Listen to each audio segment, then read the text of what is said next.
ও স্নেহের 2026 সালের নতুন বছরে সপ্তম শ্রেণীর ছাত্রছাত্রী বন্ধুরা, আশা করি তোমার সবাই ভালো আছো। আজ আমরা যে বিষয়টি নিয়ে আলোচনা করব, সপ্তম শ্রেণীর ফার্স্ট ইউনিট টেস্ট অর্থাৎ প্রথম পর্যায়ক্রমিক মূল্যায়নের বাংলার কোশ্চেন পেপার নিয়ে। দেখো, ফুল মার্কস তোমাদের রয়েছে 30, সময় তোমাদের রয়েছে 1 ঘন্টা। একের দাগে রয়েছে সঠিক উত্তর নির্বাচন করে লেখো যে কোনো 10টি প্রশ্নে, মানে 1 করে 1 × 10 = 10। মনের মাঝে মজা জমলে জীবন হবে পদ্যময়, গল্পময়, গদ্যময়, ছন্দময়। উত্তর হবে পদ্যময়। পাগলা গণেশের একটি বিজ্ঞান কল্পবিজ্ঞান রূপকথা হাস্যকৌতুক বিষয়ক গল্প কল্পবিজ্ঞান। কবি জীবনকে তুলনা করেছেন নদের সঙ্গে, সমুদ্রের সঙ্গে, মরীচিকার সঙ্গে। নদের সঙ্গে। কয়েকটি গুলির আওয়াজ যেখানে তা শোনা গিয়েছিল বিন্নিধানের মাঠের ধারে, নদীর প্রান্তে, দিগন্তে, পাহাড়ে। উত্তর হবে বিন্নিধারের মাঠের ধারে। রামকিঙ্কর শান্তিনিকেতনের প্রথম কোন বিষয়টি শুরু করেন? পুতুল তৈরি, oil painting, oriental art, landscape. উত্তর হবে অয়েল পেন্টিং। কবিকে নীল রংটি ধার দিতে চাই চড়ুই, আকাশ, দোকানদার, মাছরাঙা। উত্তর হবে মাছরাঙা। কুতুব মিনার হলো 3 তলা, 4 তলা, 5 তলা, 6 তলার? 5 তলার। পাগলা গণেশের আশ্রয় নিয়েছিল কোন গিরিগুহায়? পাগলা গণেশ আশ্রয় নিয়েছিল হিমালয় পর্বতের গিরিগুহায়। খোকনের বাবার বন্ধু কোন শহরে থাকেন? মুম্বাই, লখনৌ, পুনে, আহমেদাবাদ। লখনৌ। কুতুব মিনারের সঙ্গে পাল্লা দিতে মিনার গড়তে চেয়েছিলেন আকবর, ইব্রাহিম লোদি, আলাউদ্দিন খলজি, ঔরঙ্গজেব। আলাউদ্দিন খলজি। দর খেয়া কী ধরনের শব্দ? খাঁটি দেশি শব্দ, তদ্ভব শব্দ, বিদেশি শব্দ, তৎসম শব্দ। খাঁটি দেশি শব্দ। টেলিফোন, দেখে এটি একটি মুন্ডমালা, খণ্ডিত মিশ্র শব্দের উদাহরণ। খণ্ডিত শব্দের উদাহরণ। সবজি, ফসল, এগুলি তদ্ভব, তৎসম, বিদেশি, দেশি শব্দের উদাহরণ। তবে বিদেশি শব্দের উদাহরণ। 2 দাগে রয়েছে দু একটি বাক্য উত্তর যে কোনো 8টি প্রশ্নে, মানে 1 করে 1 × 8 = 8। পদ্য লেখা কখন সহজ হবে? ছন্দে কান না দিলে পদ্য লেখা সহজ হবে না। গণেশ কোথায় কী পড়াতেন? গণেশ কলকাতার সায়েন্স কলেজে মাইক্রো ইলেকট্রনিক্স পড়াতেন। মাতৃভাষা কবিতাটি তর্জমা করেছেন কে? মল্লিকা সেনগুপ্ত। হঠাৎ কয়েকটি গুলির আওয়াজ কোথায়? বিন্নিধানের মাঠের ধারে হঠাৎ কয়েকটি গুলির আওয়াজ হয়েছিল। গার্লস অ্যান্ড দ্য ডগ কিসের নাম? রামকিঙ্কর বেইজের আঁকা প্রথম তৈলচিত্রের নাম গার্ল অ্যান্ড দ্য ডগ। খোকনের বাড়ির সামনে একটা চমৎকার গাছ ছিল, তার নাম কি? ইউক্যালিপটাস।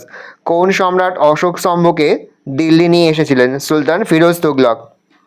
নেক্সট, ঘড়িয়ালাকে সোনাটিয়া কী খেতে দিয়েছিল? ঘড়িয়ালা সোনাটিয়াকে 1 মুঠো মুড়ি, লজেন্স জুস আর একটা গোলাপি চিনিলাগা বিস্কুট খেতে দিয়েছিল। আম্মা সোনাটিয়াকে কালিয়ার বনে যেতে দিতে চাননি কেন? কালিয়ার বন থেকে কেউ কখনো সম্পূর্ণ সুস্থ অবস্থায় ফিরে আসে না, তাই আম্মা সোনাটিয়াকে কালিয়ার বনে যেতে দিতে চাননি। মাকুকে তৈরি করতে ঘড়িয়ালার কত সময় লেগেছিল? মাকুকে তৈরি করতে ঘড়িয়ালার 17 বছর লেগেছিল। সোনাটিয়া কেন কালিয়ার বনে গিয়েছিল? সোনাটিয়া দুটো নতুন প্যাঁ প্যাঁ পুতুল কেনার জন্য কালিয়ার বনে গিয়েছিল। 3 দাগে রয়েছে অতি সংক্ষেপে নিচের প্রশ্নের উত্তর দাও। প্রশ্নের মান 2 করে 2 × 5 = 10। যে কোনো 5টি করতে হবে। প্রথম, চিনবে তারা ভুবনটাকে। ভুবন বলতে কি বোঝানো হয়েছে? তারা বলতে কাদের কথা বলা হয়েছে? তারা কীভাবে ভুবনটাকে চিনবে? ভুবন বলতে বিশ্ব প্রকৃতি অর্থাৎ মহাবিশ্বকে বোঝানো হয়েছে। তারা বলতে বোঝানো হয়েছে তাদের যারা কান পেতে ও মন দিয়ে পৃথিবীর সকল ঘটনার মধ্যে থেকেই ছন্দ শুনতে পায়। এই বিশ্ব প্রকৃতি হলো ছন্দময়। প্রকৃতির সব কিছুই চলে ছন্দের মাধ্যমে। পাখির কাকলি, ঝিঝির ডাক, নদীর স্রোত, গাড়ি বা জলযানে এগিয়ে চলা, সবেতেই বিরাজ করছে ছন্দ। তবে এই ছন্দ ধরতে হবে, অর্থাৎ অনুভূতির মাধ্যমে তাকে গ্রহণ করতে হবে। এর জন্য অত্যন্ত প্রয়োজনীয় হলো আত্মোপলব্ধি। এই বোধ না থাকলে প্রকৃতির ছন্দকে মানুষ বুঝতে পারে না। এই ছন্দ অনুভব করার জন্য দরকার মন্দ কথায় কান না দেওয়া আর মনের মাঝে কোনো দ্বন্দ্ব না রাখা। যারা এমন কাজ করতে পারবে তারাই প্রকৃতির ছন্দ অনুভব করতে পারবে। ছন্দকে মনের মধ্যে গ্রহণ করার মাধ্যমে তারা ছন্দের সংকেত বুঝতে পারবে এবং এভাবেই তারা ভুবন বা জগৎকে চিনবে। তা বলে হিমালয় যে খুব নির্জন জায়গা তা নয়। হিমালয়ের প্রসঙ্গ এলো কেন? হিমালয় ও যে নির্জন জায়গা নয় তা কিভাবে প্রমাণিত হয়? 100 বছর বয়সী গণেশ বিজ্ঞান চরম উৎকর্ষতার যুগে বিজ্ঞানের বাড়াবাড়িকেই সভ্যতার সংকট বলে মনে করেছিলেন। তাই অনেক চেষ্টা করেও তিনি যখন দেখলেন কালের চাকার গতি উল্টো দিকে ঘোরানো যাবে না, তখন তিনি সভ্য সমাজ থেকে দূরে থাকার জন্য হিমালয়ের এক গিরিগুহায় আশ্রয় নেয়। তাই গল্পে হিমালয়ের প্রসঙ্গ এসেছে। আপাত দৃষ্টিতে হিমালয়কে খুব নির্মল জায়গা বলে মনে হলেও গণেশ জানেন তা সহজ সত্য নয়, কেননা তখন এভারেস্টের চূড়া চেচে সেখানে হয়েছে অবজারভেটরি। রূপকুণ্ডে বায়োকেমিস্ট্রির ল্যাবরেটরি তৈরি হয়েছে। নামকরা অনেক নির্জন জায়গায় এখন মানুষ চলাচলের নির্জনতা হারিয়েছে। কেটু, কাঞ্চনজঙ্ঘা, যমুনেত্রী, গঙ্গোত্রী, মানস সরোবরে সবেতেই কোনো না কোনো গবেষণার প্রতিষ্ঠা হয়েছে। সমুদ্রতলেও চলছে নানান পরীক্ষা নিরীক্ষা। তাই পরিষ্কার বোঝা যায় ভূপৃষ্ঠে, ভূগর্ভে, অন্তরিক্ষে কোথাও নিবিড় নির্জনতা নেই। নেক্সট, বঙ্গভূমির প্রতি কবিতায় কবির প্রথম প্রার্থনা কী ছিল? প্রবাসে থাকাকালীন কবি এক মুহূর্তের জন্য তার অতি প্রিয় বঙ্গভূমিকে ভুলতে পারেননি। তাই বঙ্গভূমির প্রতি তার প্রথম প্রার্থনা ছিল মা যেন দাস অর্থাৎ কবিকে মনে রাখেন। এই প্রার্থনাকেই তিনি মিনতি বলেছেন। আমিও প্রথম শুরু করি। কে কী শুরু করেন, কিভাবে শুরু করেন? প্রখ্যাত চিত্রকর ও ভাস্কর রামকিঙ্কর বেইজ শান্তিনিকেতনের শিক্ষণ রীতিতে প্রথম অয়েল পেন্টিং বা তেল রঙে কাজ করা শুরু করেন। যেহেতু তখনও শান্তিনিকেতনের কলা বিভাগে অয়েল পেন্টিং চিত্রমাধ্যমটির সূচনা হয়নি, তাই রামকিঙ্করের এ ব্যাপারে চরম কৌতূহল ছিল। তাই তিনি চিত্র সামগ্রীর দোকানে গিয়ে বলেন, অয়েল পেন্টিং করব, কী রঙ আছে, কীভাবে করতে হয় দেখান। তারা অয়েল পেন্টিংয়ের সকল সরল পদ্ধতি তাকে বলে দেন। এরপর তিনি গার্ল অ্যান্ড দ্য ডগ নামে একটা ভালো তেল রঙের কাজ করেন। নেক্সট, মূর্তি গড়ার ইতিহাসও খুব মজার। কোন ব্যাপারটি কেন মজার? ছেলেবেলা থেকে মূর্তি গড়ার প্রতি রামকিঙ্করের বেশ টান ছিল। এ ব্যাপারে তার উৎসাহ জেগেছিল বাড়ির পাশে কুমোরপাড়া থেকে। এই প্রসঙ্গে নিজের মূর্তি গড়া যে মজার কথা তিনি জানিয়েছেন তা হলো, তাদের বাড়ির সামনে রাস্তা লাল মোড়ামে ঢাকা থাকতো। একদিন তিনি দেখলেন হঠাৎ বৃষ্টির পর ওপরের মোড়াম ধুয়ে রাস্তায় নীল রঙের মাটি বেরিয়ে এসেছে। সেই মাটি খাবলে তুলে তিনি নানারকম পুতুল তৈরি করেছিলেন। নেক্সট, কবি যখন ছবি আঁকেন তখন কী ঘটনা ঘটে? কবি যখন দিনের বেলা ছবি আঁকেন তখন তিনটি শালিক ঝগড়া থামায় অবাক হয়ে তা চড়ুই পাখি লক্ষ্য করে। মাছরাঙা মৎস্য শিকার ভুলে তার আঁকার নীল রং ধার দিয়ে সাহায্য করতে চায়। প্রজাপতিরা ছবিতে তাদের রেখে ছবি রঙিন করে তোলার অনুরোধ জানায়। কোনো এক ইঁদুর গর্ত থেকে বেরিয়ে চোখ পিটপিট করে সব কিছুর ওপর দৃষ্টি রাখে, আর রং তুলিরা আনন্দ সহকারে তাদের কাজে মেতে ওঠে। নেক্সট, এগুলো সব নকল করা ছবি।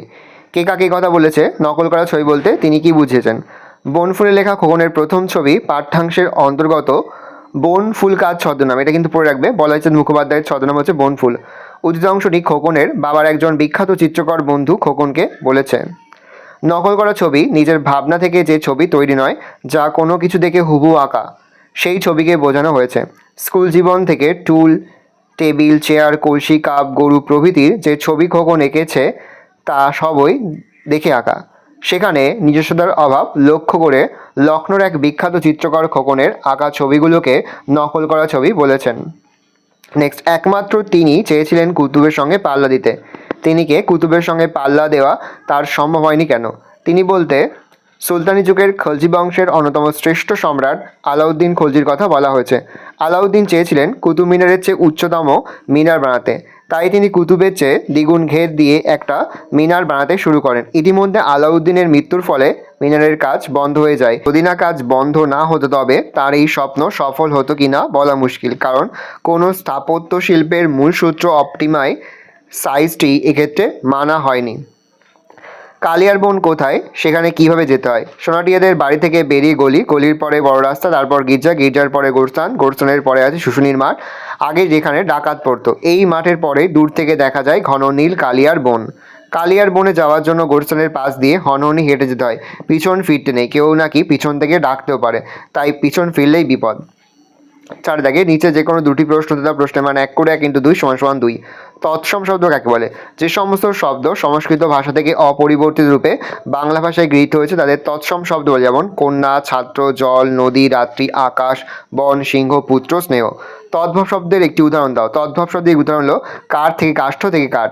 কোনটি কোন শ্রেণীর শব্দ লেখো? চন্দ্র, ডাক্তারখানা, ফোন। চন্দ্র তৎসম, ডাক্তারখানা মিশ্র, ফোন খণ্ডিত। শব্দের অর্থ কী? তদ্ভব শব্দের অর্থ তার থেকে হয়েছে, অর্থাৎ তার থেকে সৃষ্ট হয়েছে। ভাষা কাকে বলে? মনের ভাব প্রকাশ করার জন্য মানুষ বাকযন্ত্রের সাহায্যে যে শব্দ বা আওয়াজ। তদ্ভব শব্দের অর্থ তার থেকে হয়েছে, অর্থাৎ তদ্ভব শব্দের অর্থ তার থেকে হয়েছে, অর্থাৎ তার থেকে সৃষ্টি হয়েছে। ভাষা কাকে বলে? মনের ভাব প্রকাশ করার জন্য মানুষ বাকযন্ত্রের সাহায্যে যে শব্দ বা আওয়াজ উচ্চারণ করে তাকে বলা হয় ভাষা। ভালো করে দেখে নাও, এই রোজ টোটাল তোমাদের ফার্স্ট ইউনিট টেস্ট অর্থাৎ প্রথম পর্যায়ক্রমিক মূল্যায়নের ক্লাস 7-এর বাংলার প্রশ্নপত্র। ভালো করে প্রশ্নপত্র দেখে নাও। আশা করি ভিডিওটা ভালো লেগেছে। ভিডিওটা ভালো লাগলে ভিডিও লাইক করতে ভুলে আমার নতুন হওয়া তাহলে সাবস্ক্রাইব প্রেস করে পাশে বেল আইকন প্রেস করে নতুন কোনো ভিডিও আপলোড করি সবার ফার্স্ট নোটিফিকেশন তোমরা পেয়ে যাও। আর এই ভিডিওটা তোমার বন্ধু বান্ধবী আত্মীয়স্বজন সবার মধ্যে কিন্তু অনেক শেয়ার করে দিলে বছর ক্লাস 7-এ পড়ছে। আমরা কিন্তু ইতিমধ্যে ক্লাস 7-এর প্রতি বিষয়ে সিলেবাস, প্রশ্ন এবং নমুনা প্রশ্নপত্র কিন্তু আপলোড করে দিয়েছি। তোমরা এখনও পর্যন্ত সেই ভিডিওগুলো না দেখে থাকো, ভিডিওগুলো কিন্তু তাড়াতাড়ি দেখে নাও। এই প্রশ্নপত্রের সম্পূর্ণ পিডিএফ ফাইল কিন্তু আমাদের ফেসবুক পেজ রয়েছে এডুকেশন ফ্যামিলি, সেখানে কিন্তু আমরা আপলোড করে দিচ্ছি। তোমরা কিন্তু অবশ্যই সেখান থেকে এই প্রশ্নপত্রের পিডিএফ ফাইলটা সংগ্রহ করে নেবে।